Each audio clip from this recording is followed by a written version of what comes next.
Alright, here's an interesting endgame that came up in the problems. White's move is here. I believe we think king e4 is better. But what you have to look at is you kind of have two goals here. Your main goal is to try and create a passed pawn to queen one of these pawns versus the bishop. The other one, if you fail to do that one, is to capture the H pawn and you cannot lose. That's your, in a tournament situation, that is your safety valve. You know you cannot lose this game if you grab the H pawn. But we're playing to win. So what we have to do is we have to go after that H pawn. The G4 is the right move. The problem with the king is that the bishop is blockading his progress. That's why I thought king e4 was the correct move. King f4 just absolutely loses. And you're going to see that here. So he's in a quandary. I thought his best defensive chance was to play bishop to f2 and then bishop to g3. But once again, he played something I thought was inferior. And bishop f2 may fail as well. Looks like it has a shot. See, this guy wasted a move getting to e4. Well, one move is all I need, baby. So we put the threat on his pawn. But he had a great idea. He counter threats. King takes h2 is a guaranteed draw. Problem is, he's going to take the f pawn. And this is where you have to sit and think. Now, I only took 2 minutes and 20 seconds.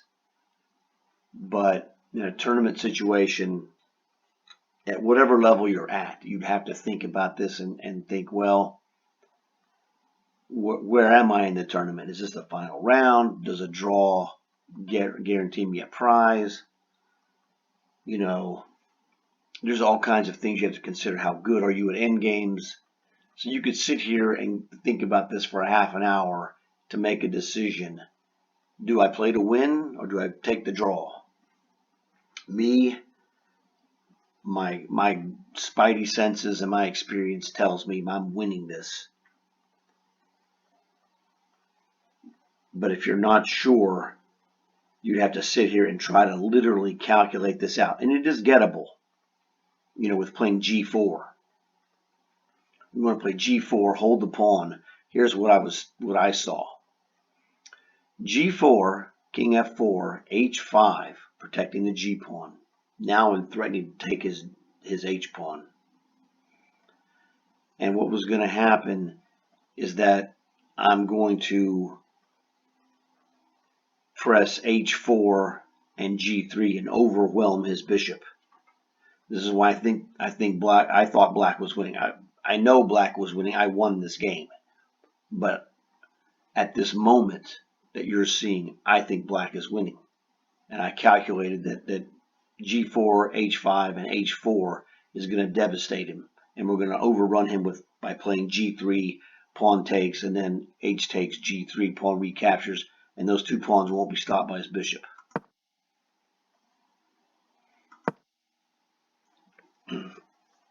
So this is another kind of your last chance to, wuss out and take the draw if king takes h2. But again, my plan is king g2, h5, h4, come get it, baby. And g3, possibly even playing h3 and queening the pawn, using the pawn on g3 as a shield so his bishop could not take it on h2. So white is in deep trouble if you have the powers and the guts to take it.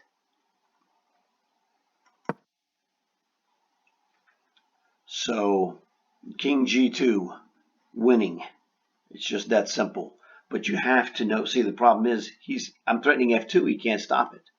Well, you can stop it, but it's going to cost him a bishop to do so. Goodbye. King e2 does nothing because king g1 and he's toast. So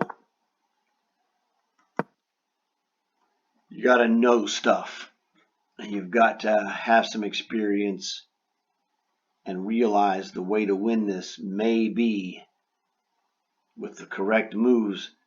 I still don't think White's moves were completely accurate, but the general concept here was to play h5, h4, g3, h takes g3, and again, like I said, possibly we would play h3, and this pawn is unstoppable. We just queen this one and probably queen this f pawn as well. And that's the thing that's not obvious. The obvious thing is h5, h4, g3, h takes g, and he can, get into a position to sacrifice his bishop for the pawns, potentially. But the h4 pawn push and then h3 is just the devastator. So it was a pretty wicked little endgame. But again, I don't think he played the right move. I think king to e4 was the correct move for him, because that would prevent me from coming up with this idea. But, because he ends up going there anyway, but he's going to move away. Tempo for free. Couldn't be better. He threatened, I protected. He threatens to dive in, I prevent the dive in. You cannot go. I cannot allow king f2. But you have to recognize the threat of the opposition, which was, his king. It's pretty basic. All right. I go in, I'm attacking h2, threatening to just clean his house, okay? He stops that with a threat of his own. He's going to take f3. I can't allow that. It's fairly obvious. We cannot allow king f3, so obviously g4 is better than king g2, because we need these pawns forward anyway. We may or may not go to g2 depending on if he plays what his next moves are. Going to g2 is not necessary until his king threatens to do something. So g4 is the correct move. Now he's threatening to cut us off with king f2, so we got to stop the cutoff.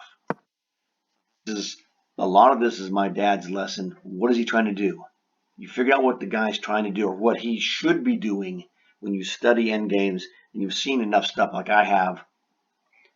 Is I see what he's trying to do, because if I was in his position, that's what I would try to do to save the game or possibly win it. Okay, this is to defend the pawn. But when he does that, this is the tempo that cost him. He needed to have his bishop here on g3. If his bishop was in g3, we're screwed. We would have had to take the pawn.